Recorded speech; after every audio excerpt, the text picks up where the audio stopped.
Well, good morning. I think it's Thursday now. Could be Friday. I don't even know. Week's been a blur. So yesterday I did get the back trailer of Carl unhooked. It's sitting up there. I went to town. I got 18 tons of fertilizer, I guess.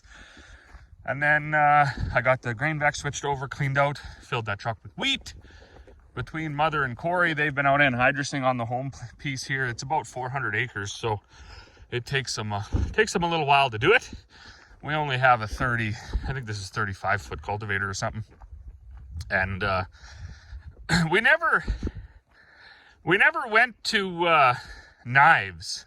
So we stayed with anywhere from basically 11, 12-inch sweeps right down to 8-inch sweeps. Just kind of depending on how we feel, I guess. Try different things. That's a little bit of a generational thing. My dad's not a fan of the knives. He thinks if you're going to make the trip, you should be doing something. So he wants to see good cultivated dirt behind the machine if you're going to waste the time going over it. Of course, new age farming is no-till. So, I mean, what do you do, right? We've done no-till for a few years in a row. We didn't like the results. A lot of people said, oh, you didn't do it long enough, blah, blah, blah. But I don't know. I didn't, how long can you go, you know, not making any money and stuff, right? I mean, at some point you got to be like, hey, we're going to switch back to what works. So we went back to tillage. Now, the one thing that I don't worry about too much is, you know, if the cultivator shovels are worn down a bit. So there's 2 or 3 I'm going to change right now. But it's mostly a trip to get the nitrogen down. And then, you know, it does do a little bit of weed control and a little bit of tillage, of course. If that makes any sense or not, I guess it doesn't matter. That's just what we do. And we seem to have better results this way. I do direct seed some of the guy was here this morning, fills it up to 75, 80%. We do direct seed some of the peas. We direct seed some of the cereals. There's no rhyme or reason to what we do. We just, like, you know, for instance, if we're running this cultivator and then say wheel bearing breaks and we're going to be down for 2 or 3 days waiting on parts, I will just direct seed over what we were planning to anhydrous. So I'll just put it all down through the drill. And we don't get that scientific about it, is what I'm trying to say. We are we can adapt. We can react to situation. So anyways, I'm gonna fill this up. No, I'm not gonna fill it up, it's already full. I'm gonna start this tractor and then I'm gonna change a couple of the shovels. And then once it's nice and warm, I'm warmed up, warm in the cab, Mother will go out. She'll finish the few acres she's got left to do out here. And by then, I should have my bags made. I'm gonna make about 6 tons of feed this morning. And then I'm gonna fill that drill up and get it set. All right, well, good afternoon. I didn't even get to make any bags today. So a guy come, picked up 4 bags, and another guy came, made 2 trips, picked up 2. And then Corey was helping me. We decided to go 1.5 inches deep with this drill this year because it's not dry, but we seeded at 3/4 of an inch one year, which is what they had recommended in the book. And I don't know, it didn't work out that well. So we're gonna seed it 1.5 inches, at least for the first field, and see where we get to. So we've already adjusted all of these, greased the drill, serviced the drill, and I just got to find a bolt and make sure. I don't know what it is about this new equipment. All our old stuff, you know, that Dad bought through the 70s and the 80s, even into the 90s, seems to hold together. This new stuff, they do shit like this.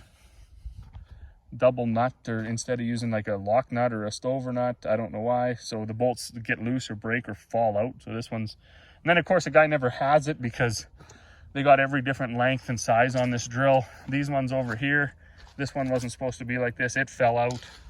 This one here is missing. The wings seem to always get it. But I do have a whole box of bolts, so we just phoned Resources last year and we're like, okay, just order in a crate, because every time we look at this thing, there's a bolt falling out somewhere. Why that's the case, I would be curious if for any of the other folks with Seed Hawks or Seed Masters of this era. I think this is either 2016 or 2018. It has that, which I was reading in the book, which was an update. So we didn't buy this new. It was a year old, I think, when we bought it, maybe 2 years old. But anyways, it is a good drill. And it was, all the research I had done, they said they were way underbuilt, the original ones. I don't know when Seed Master and Seed Hawk, they're basically the same drills, my understanding. I don't know when they started building them, but apparently they were quite light. This one, as you can see, is all quite a bit thicker and lots of gussets. But anyways, they have I forget what this thing is called, but it doesn't wing out again. So it's 50 feet, but it only wings up once, which means you got to build a really high door in your shed if you want to keep it inside. But I thought for me, that will be a little bit more rigid. Now they're like, oh, it's not going to contour the ground all that well, but our ground is pretty flat, so I wasn't worried about that. I don't know if I said this, Corey just actually adjusted every single one of these to 1.5 inches. So we're going to seed the wheat at 1.5 inches. That's 3/4 inch, that mark right there. So that's where the book says to leave it for everything, canola and everything else. But we're gonna go 1.5 inches. I've been told if you don't like how it's going, you can just turn your packing pressure down. So that's what I plan to do once I go find this bolt. Last thing I got to do is throw in the rollers, and then we're gonna head out to the field. Corey ran to the house to plug the iPad in for the blockage monitors. This was my bin of bolts, I believe.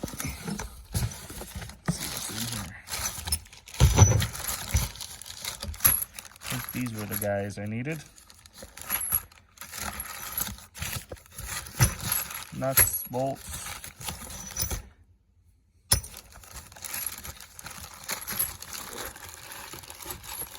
See if that's the right one. Looks too big to me.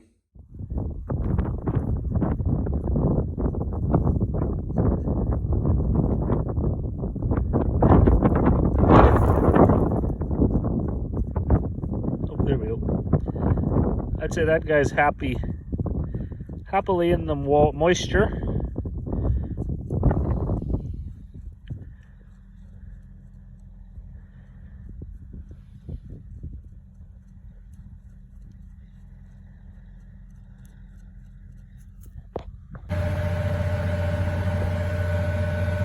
Well, we were back at it again.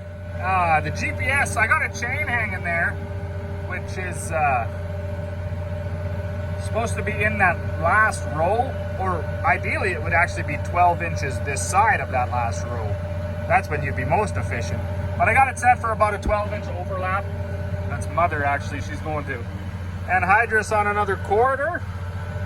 But the GPS man was here last fall.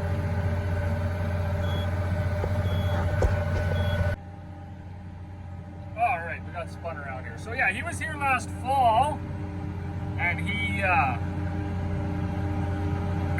I had the tractor running, and he pulled in the yard. I said, okay, like, are you a farmer, or are you just a GPS guy? He said, oh, no, I'm a farmer. So I said, okay, the disc is hooked to the tractor's warm, you go out, and you make that thing go forwards, straight, and then turn around and come backwards, lined up. So he actually came out here and he made a pass, and within about, I don't know, 5 minutes of being in the tractor, I'm pretty sure he had figured out what was wrong, and then he told me he calibrated this, that, and the next thing, updated the monitor or the receiver or whatever it is, kind of all beyond me, and he said you'll be good to go. So we didn't get any more done that fall. It started raining. We were anhydrous with that other tractor, and this guy just got parked. So this is the first we're using it, and it looks like to me, if a guy doesn't shut down for many hours or minutes or whatever, It's going very well. It's driving straight. Last year it would go straight up the field for a ways, and then it would just shoot over 3 or 4 feet, and then go straight up at that point, and then it would shoot back later on, and then you'd have you'd have those gaps. So we were overlapping quite a bit last year, probably to the tune of maybe like 5-10%. So on 2,600 acres, that's another 260 acres of overlap you seeded. And that's not efficient. It's not all money lost, but it's not efficient because, you know, extra fertilizer on the acre gives you more production, or it should, and extra seed, well, that's debatable if it helps or not. But you want the stuff to work, right? We spend all this money on this stuff. We don't pay any subscriptions. We've debated that. Maybe that would be better, is just concede and pay that subscription fee, but we've yet to do it. Everything we have is kind of a one plug and play, set it and forget it type thing. So, also, my cameras last year wouldn't really connect, and now they're connecting no problem. And my blockage monitors, although it's not charging as well as I'd hope, I think I need a new charging cable. They weren't updating. When I seen it for the neighbor, they would actually freeze. And I think what happened there was the battery connection down under the tractor, because the blockage monitors are wired right to the battery, not to a plug-in. I think it was loose. And I'm gonna have to check too, because I don't like 13.0 volts while I'm seeding. I would like to see 13.8, 14, 13.5 at the very least. It does say 13.2 or 3 or 4 when you start, and nothing's flashed low voltage yet. That was happening last year when it would flash 24 volt system low. So I don't know if I got bad batteries or if I got a bad alternator or what the scoop is here. Well, good morning. So I was out here, made these 2 bags quick. My alternator quit on this telehandler. So I actually, for the last week or so, I've been just tapping it with a hammer, and that makes it kick in. I don't really know why. Don't know the science behind all that stuff. But today it wasn't doing that. So anyways, I took it off and I blew it out. There was a bunch of grain dust in it. So I don't know, maybe that was making too much whatever between the contacts of the rotor or whatever. I don't even know how they work. But anyways, when I blew it all out with air, I took it off and I sprayed a bit of corrosion stuff in there, then all of a sudden it worked again. So that was a win for me. Corey's got the kids in town today. They're at this critter craft show. Kids really wanted to go to that. So Corey actually put in a booth. So she took some of our stuff in there, some of our information, our pamphlets and things. So they'll be there till like 3 o'clock this afternoon, which basically means I can't really leave the yard because there's no one in here to load bags when people show up. And why would I want to leave the yard, you ask? Well, yesterday I was out and I seeded about 140 acres of wheat, just right on the other side of the trees here. That went very well. So I would go do that if I didn't have to be here. But since how I have to be here, I'm going to take the quad up right now, and I'm going to stick an auger in a bin, and I'm going to haul some barley down here, and then I'll haul some peas down here, because well, that's just what we got to do. I got to keep these feed bins full too. So anyways, off we go. Well, good evening. It is about 5 after 7. I got this thing set to like rate mode, so they pop on and off every once in a while. I never understood how, when you get to those manifolds, how it knows where to send the seeds. And I guess it doesn't, so that's why you see them turn red sometimes. Well, it is a beautiful evening. It's about 8:30, so it isn't any too late, but I've been trying to figure out what's best when it comes to, say, my hydraulics, for instance. I was actually talking to my buddy, Mr. Farming with Treasures, because he knows quite a bit about all things really. But when I had the green one forward and the blue one was hooked up and I pushed it forward, I don't know, I just wasn't happy with how quick things were reacting or even how things were going. So now the green one does my openers. So when I click that foot pedal down there, my openers will lift right up out of the ground, go right back. And then when I click the button again, they'll go in the ground. The blue one, it was the system pressure, and I don't even know what that does, but in the book it tells you to leave it on. I switched from the blue one over to the black one, and I switched those hoses around too, so now I'm pulling it backwards. And I don't know, the gauges don't seem to squiggle as much. When I started this the way it was yesterday, I had a couple of hoses pop out again. I fought that last year, and I never did come to a conclusion on why that was happening, but it was frustrating for sure. I know when I finished up for my neighbor, I wasn't having those issues at all. The hoses stayed in the whole entire time. So I thought I had it licked, and I know then I had switched the hydraulics around. But now, and then someone told me, and I forget who it was, they said the way that the case and the New Holland hydraulics are, they create back pressure through the hydraulic bank somehow, and it can cause your hydraulic that's not under pressure to fall out. And then when you go to need it, when you switch or whatever, it'll just pressure up the block or whatever. So one of the ways, I guess in theory, you can alleviate that is to leave one of the SCVs on float. So this blue one is on float now, and there's nothing hooked up to it in the back. And that seems to have also changed. I don't know, maybe not. I'm assuming for the better, because I've gone from like, I don't know, way over past that well site to here now, and I did that small end with a whole bunch of up and downs, and I haven't had a hydraulic issue again. So we're gonna leave it at that. Yesterday I had the green one and the blue one hooked up and forward. The brown one is the fan for the cart. It was backwards, and that light means it's on hydraulic motor mode. The black one I had on float. So today I switched them, or not only did I switch them, but I switched the hoses top and bottom. So now everything's back, and the blue one's on float. And I'm content with the way things are going. We got a whole bunch more to go. Let's erase that. I can't even erase that now. That wasn't good. Probably was a Sharpie or something.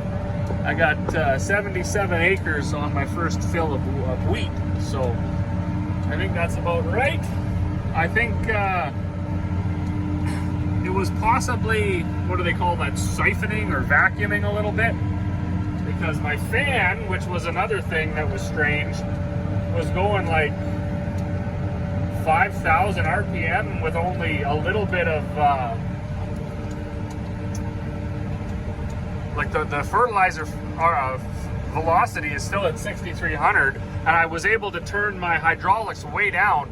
Last year I had my hydraulics running like full bore, and I still couldn't get enough wind. So I'm not too sure if it was changing filters, if it was changing the configuration of the hoses in the block on the back, or if it was changing these, or changing, you can change all your flow here. I don't know. I know every year I'm learning more and more about this stuff. That's one frustrating thing about seeding equipment or anything like that. You don't use it enough. You know, you put a couple 100 hours a year on a machine.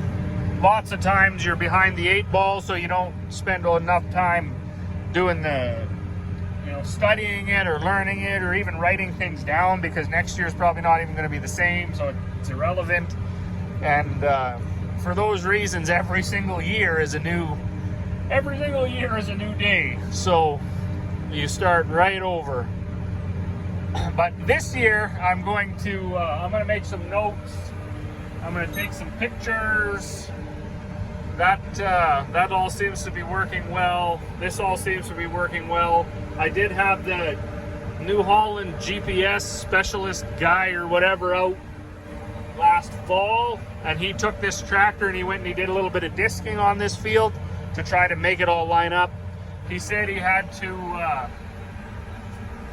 update the monitor or the receiver, sorry. It's up on the roof is why I'm pointing up. So he had to update that, and then he had to update this or something. Anyways, he did some program updates. He didn't just change numbers, which was a fear I had. They were going to come out and just put in a few other random generic numbers and hope the problem went away. But he actually did something, and it seems to be working way better than it was last year. So, and as the weather looks good for the next 14 days, no different than last fall, we aren't going to be running 24/7. We enjoy farming, and we enjoy it when we're not burnt out, tired, frustrated, whatever. So we like to park the machines working, give them a good look over and service in the morning, and then we can run our 10, 12 hours if we feel like it, but no point in working all night or anything like that. Not on our farm anyways. I realize some guys got to do that, but we don't. So I'm going to shut her down. It's going to be 9 o'clock by the time I get back to the other end. I'm going to go in, spend some time with the kids. It is Saturday night, and then we'll get back at this tomorrow. Well, and just like that, I thought everything was going to go well, but I made my turn, and then I got the old beep 24-volt system low. So it's at 23.9 or whatever. I can't even bring it back up for some reason. I did say before I thought this should be higher. I would like to see like 13.8 or 14 something, but I don't remember what it ever said. So I do know from watching Mr. Farmin' Nodak now, used to be Farmin' 4G, but these tractors, the batteries seem to charge different. Like one charges from the alternator and one charges from the, I don't even know. So when you switch them from the back to the front, you change how the battery charges. So it looks like what we're going to do tomorrow now is peel open that battery box. I'll disconnect the batteries. I will get my battery tester and then check the batteries first of all, see if there's one bad battery, and then we'll swap them front to back. I did that twice last year, which is why I think maybe it's got a bad battery, because I did replace that, whatever they call that power thingamajig, was $1,000 or something. I did replace that. So we will see. There's one fuse I can check down there too. That'll be a tomorrow job though. But anyways, as always, thanks for watching, and we will see you all on the next one.